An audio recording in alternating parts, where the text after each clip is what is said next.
Let's get into cramping. Probably the best way to say it, rather than why do we cramp, is probably what we know and what we don't know. I'm not Mm. sure if that's the best way to approach it, but how would Yeah, you well, start out with it? I think cramping, when you define it, is like a really strong and involuntary muscle contraction that either is instantaneous or prolonged, and is where you don't consciously, your body recruits a ton of muscle fibers and contracts them really vigorously all at once, and it often happens really quickly.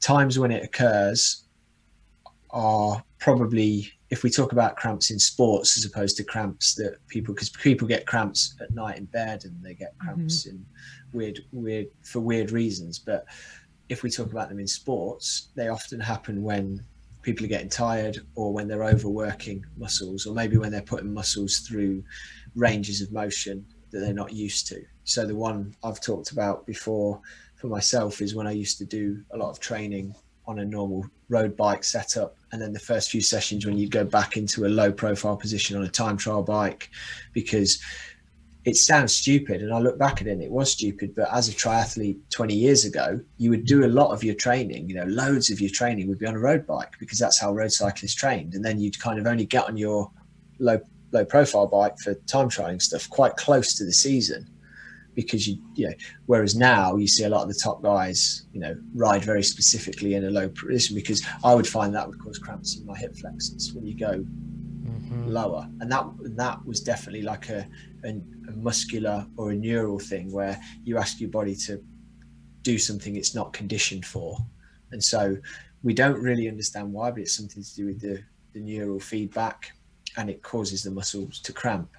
Now, the other kind of cramps that, or the other flavor of cramps, whatever you want to call it, are the ones that seem to be conspicuously happening when people have large amounts of dehydration, large amounts of sodium depletion, or overhydration. So overhydration with water, because sometimes when people get hyponatremia, which is the condition where you dilute blood sodium levels down, one of the signs that clinicians look out for is muscle cramping, because there's some kind of imbalance in electrolytes and things.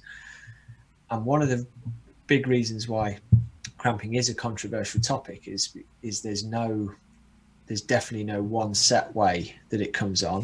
Mm-hmm. We know that probably the most reliable thing we know about cramping actually is how to relieve it once it's happening, and that's to stretch the affected muscle. So if you get a calf cramp, that's where you see soccer players classically, their teammate grabs their toe and pulls it up towards their knee, because that puts the calf muscle under strain, and almost instantly, often with most cramps, it will release them. And so that plays into the neural feedback loop, and causes that muscle contraction to be released, and is pretty reliably effective. But obviously that's only good once the cramps happened, and once the cramps happened as an endurance athlete, or as any kind of athlete really, it's probably had a devastating effect on your performance, because you've had to stop or slow down. And they always come back too. Oh, Like they're Yeah. awful. like you stretch it and you're like, yeah, okay, it's good. Then on the way back down out of that stretch, it just fires back. Fires It's back, yeah.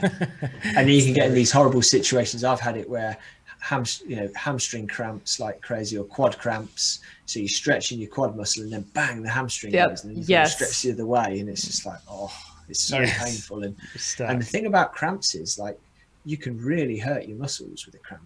Mm-hmm. If Mm-hmm. anyone's had a really bad cramp, you can actually almost tear the muscle. Mm-hmm. And I've certainly had that in calf muscles when I've got really, really bad cramps, and then the next day it's like, geez, what have I done? And then you think back, it's like, yeah, it's actual such horrific muscle damage, because you've just over contracted, because your muscles are overspec, if you know what I mean. Or they're normally, consciously, you can't use your muscles to their full ability, because they could potentially rip themselves off the joints or break your bones or whatever. But Yeah. then this kind of a cramp seems to override that. It's like a maximal, close to a maximal contraction. I had that happen to me one year at Tour of the Gila, which is high elevation, very dry desert, very hot. And this is one of those situations where I was working for a teammate, and there was a break off the front, and we needed to shut down the gap. The break had about a 3-minute gap, and the time my director and I had a few disagreements, so he decided to like make an example of me that day and said like, you need to shut this gap down by yourself. No one can help you. Go. So, I got a chip on my shoulder and was like, all right, fine, I'm going to do it. Sat on the front for, gosh, it must have been like over 30K and managed to bring the gap down right before the final climb. And of course, that was my job that day. So I could phone it in. It was a stage race though, so I still had to make time cut. I just didn't care about my own results. So I pulled off the front, everything was fine, but I went straight back through the group, straight out the back of the caravan. So there was no one around me. And I was so dehydrated and I didn't, there were no more cars. But I had to get to the finish line. And that last section, it's the inner loop stage. There's just these huge exposed rollers. There's no shade. It's brutal. And both hamstrings started cramping. And I was going up over a roller, so I couldn't stop or I was going to fall off. So I was trying to like stretch my hamstrings. And as I was stretching both hamstrings, both quads started cramping. Yeah. And it got to this point where my legs were alternately locking up and I was literally just like throwing my body awkwardly over the frame to get each pedal over the top with my legs basically locked. And I had to do that for, gosh, it was like 5 miles or so to the finish. My teammates had to help me unclip from the bike because I made time cut. I was able to complete the rest of the stage race, but I was virtually useless because my muscles were so shredded from those horrific cramps that day. Yeah. I'll never forget that. It was very traumatic. And this kind of like, there are many reasons cramps happen or could happen. And like we were talking about in the beginning of this podcast about levers, there are plenty of different levers that go into this and you can influence those levers, and it probably isn't a bad idea to address as many of those as possible with some sort of measured approach instead of a crazy approach to it. But discussing the role of sodium in particular and how it affects cramps, I'd be curious in your opinion on that or what you know about that, but then also how long it takes for sodium ingestion to then help, because we've talked about stretching. There's also plenty of things about neural distractions of some sort or another, where you take hot sauce, pickle juice, something with a strong flavor as that distracts you. I've actually been in a situation where I was cramping and then there was a crash. I wasn't in the crash, but there's a crash right around me. And for the next like 4 minutes, I didn't realize it, but my cramps were gone because I was just like, whoa, the crash. And it shocked me out of it. So there are plenty of ways to manage it, but what's the role of sodium in cramping? And is that also, once you've cramped, take sodium to fix it? Does that work? So, the science on that is not strong, is the first thing to say. But that doesn't mean there's not a decent amount of evidence, as it were, albeit case studies and practical experience that points towards the fact that sometimes, and in quite a lot of cases, taking in sodium in reasonable quantities can influence cramping. So one of the things is, you've talked about the how quite quickly does it act? Well, some people have found that if you put salt directly in the mouth when you start to feel cramps, that almost immediately or very, very quickly you can get a reaction, a reduced cramping, which doesn't make sense on a physiological level if it was a deficiency of sodium, because it's not got in your system fast enough, and it certainly hasn't got in large enough quantities to be distributed and make a fundamental difference at the muscular level, because you've got to ingest it, absorb it, transport it. But what it does make it sense of is, like with carbohydrate mouth rinsing, which has got some pretty solid science behind it. You take a carb drink in your mouth, swill it around and spit it out. When you're doing high intensity activity, your wattage output can go up. And that's, they think, because your brain sort of gets the signal, carbs are coming, or in this case, salt is coming. So it takes the brakes off whatever was causing the problem. Now, that's very speculative, but it seems to have some merit in the real world. So I think that can help. What I tended to find on a purely practical level for myself was if I hadn't got my sodium intake right at the onset if I was lucky, because when you're doing long, steady endurance, self-paced stuff, it's different if you're road racing or mountain biking when your power spikes and comes off. But if I'm getting cramps in an Ironman on the run, I'm usually trying to control my pace to within a few seconds per mile, so it's steady. It's all steady state. And cramps in those situations can often creep up on you, so you can feel them coming. You're kind of like, you start getting like a little twinge in your quads when you're running downhill. And that's when I used to get those signs, the first nips of cramp, then I would ingest plenty of salt. And quite often then I'd find 10, 15 minutes later, I've realized the problem's gone away. And then I stay on top of the salt intake, and it helps to level it out.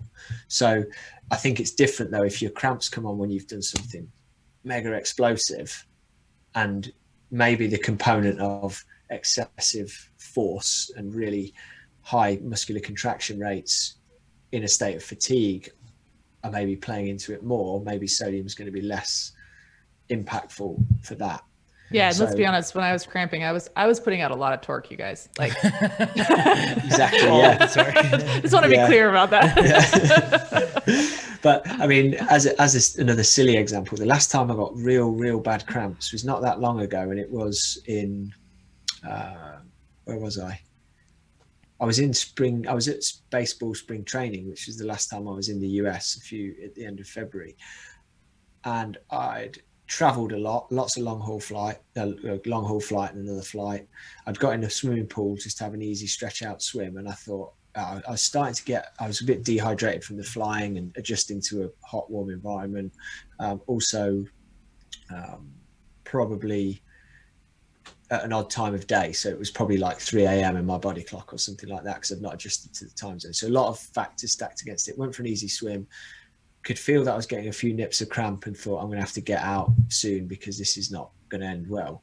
But where I got cramp was like, I tried to sort of like leap out the pool. There wasn't steps. And so I'm like trying to leap out the pool, and like my leg just locked up, and I had to drop back in the water and sort of style it out rather than,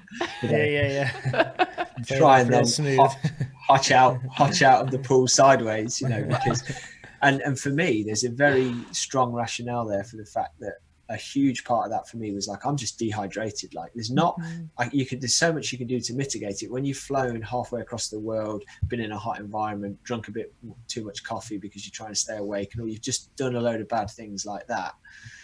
For me, it was this vicious muscle contraction of like really pushing and jumping out the pool that set the cramp off. But what caused that to happen is, or the trigger for that was being dehydrated.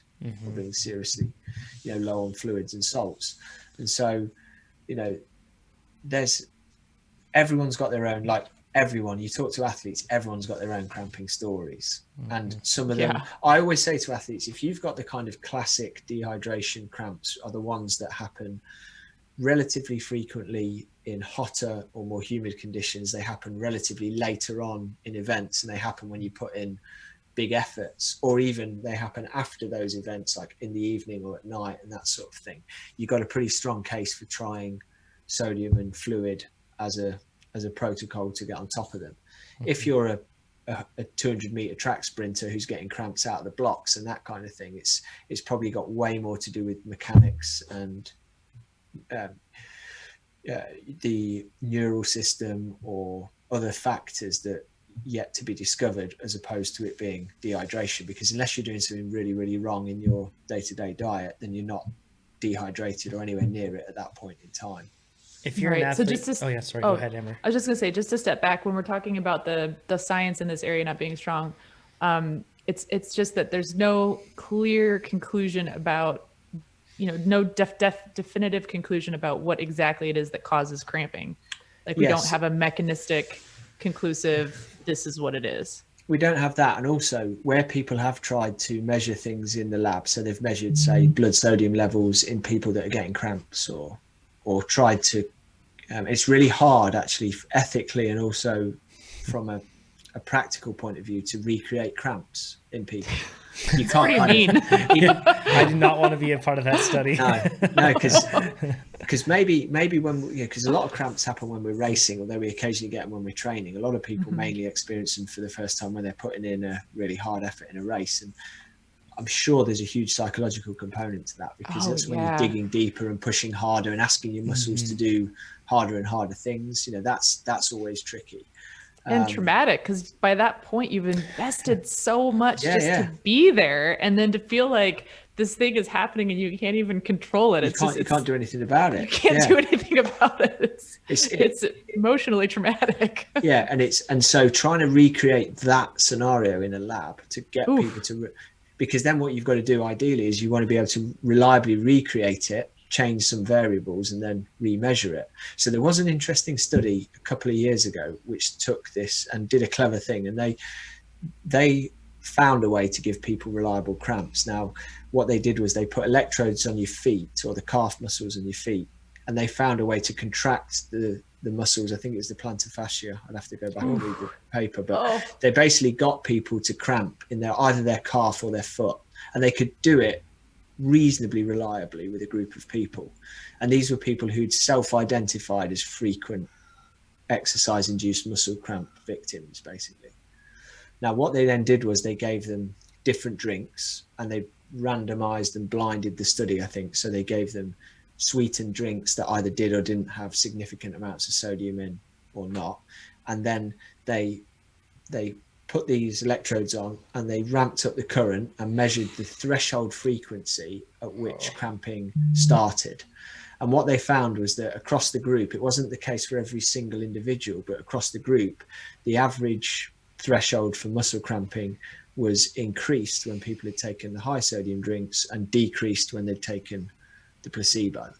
So they took that to be an indication that, because this was, you know, there was sort of like an indication that the sodium ingestion was, and they ingested it along, I believe they took it, you know, well in advance of the test, so that it was actually in the body and measurable, would have been measurably present in the muscles or in the blood. So that was a kind of a piece of evidence that pointed in the direction of there being something there. And that to me was a pretty interesting study, but it definitely doesn't go as far as being like conclusive proof, because a lot of the things that people hold up as proof are case studies. Right. And case studies are always interesting, but you have to be careful about touting them as like cast iron proof, because pretty much for everything you can pull a case study or a series of case studies up for, someone will pull a series of case studies that disprove that. Right. And there's just so many it. confounding factors, like we talked about. It's just when you're actually applying it in the real world, it's so difficult to control for other factors.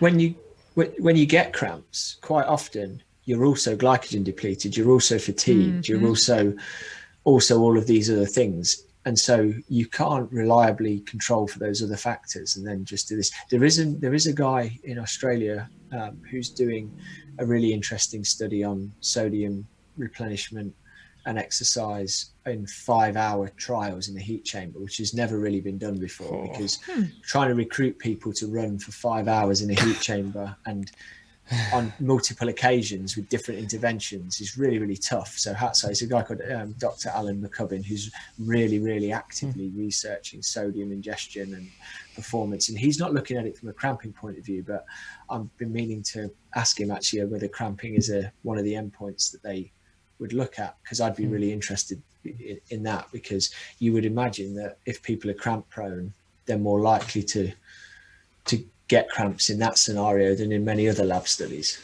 Yeah, definitely. I'm just cringing imagining that protocol. Oh, right? Gosh. If you are a frequent cramper, is there anything that you should change about your sodium intake strategy in particular, or would you recommend that everybody just take in based off of their sweat rate and their sweat composition and address it from there? I think one of the first things to do is take a good look at your current level of intake, because that's a kind of a baseline for you. Because often we have people who say, well, I've been getting cramps, but I've tried electrolytes, it's not really worked. And it's okay, well, let's break down the dosage of what that is. And for me, for a cramper, the preloading stuff that we talked about earlier, like a high dose sodium before you exercise, is a good one to mitigate things, especially if your cramps are happening in shorter events, because that can help rule that out. But then going on from there, it's like, okay, well, if someone's tried electrolytes, if they tried a standard sports drink, they might be taking 200 or 300 milligrams of sodium an hour based on normal kind of drinking volumes. We would be quite aggressive and put that up to say 800, 1,000 or maybe more milligrams an hour, so that we really make a step change to see if it's impactful. So it is quite individual, but it's kind of based on a combination of, if we can test them, it's their physiology, but also it's like, okay, what are you doing now? Because let's move the needle substantially. If someone's, so for example, if someone's telling me they're cramping and they're definitely already taking 1,500 milligrams an hour, we've not got a lot of room to go north from there. So maybe we've got to look at other factors. So maybe it might be the volume of fluid that they're taking on with it, or maybe it might be something else. If they're on the low end, we've got room to bump them up. I'd actually be relatively aggressive in increasing it so that we can hopefully see a fairly instant improvement in a short space of time, and then tweak it from that point. If you like this video, you should subscribe to our channel. Maybe even give this video a like with a thumbs up and a comment down below. If you want to see race analysis videos, you can click on it right over here. And if you want to get your coaching questions answered, you can click on it right over here. And if you want to become a faster cyclist, which you should go over to TrainerRoad.com. It'll make you faster. We promise. We guarantee it, right, Nate? Guaranteed. Or your money back. Yes, it's true, actually. We really will do that. Yeah.